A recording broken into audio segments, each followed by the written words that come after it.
السلام علیکم۔ میں کیوں مایوس ہوں؟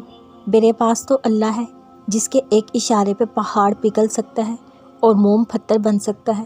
وہ نصیب بنا بھی سکتا ہے، مقدر کو بدل بھی سکتا ہے۔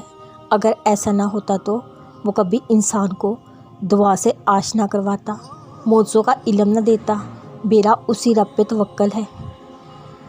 جب انسان امید ہارنے کے بعد بھی اپنے رب کو پکارتا ہے تو اس کا مقام بہت بلند ہو جاتا ہے اور اس کی صدائیں عرش پر جہانوں کا بادشاہ سنتا ہے۔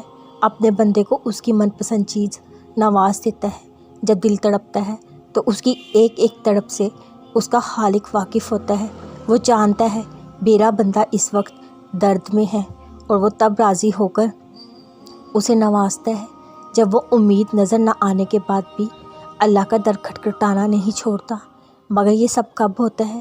جب انسان شدید اذیت میں ہو، تب بھی وہ اپنے خالق سے اپنا تعلق اسے بار بار پکار کر مضبوط کر لیتا ہے۔ اس لیے ہر اس غم پر شکر ادا کرنا لازم ہے جو رب العالمین سے ملاقات کا باعث بنے۔ حضرت یوسف علیہ السلام جب 32 سال بعد اپنے باپ سے ملے تو باپ بیٹا گلے لگ کر اتنا روئے کہ بے ہوش ہو گئے، پھر اٹھے اتنا روئے کہ بے ہوش ہو گئے۔ حضرت جبرائیل علیہ السلام نے اللہ سے پوچھا، یا اللہ اتنی محبت بھی کوئی کسی سے کرتا ہے؟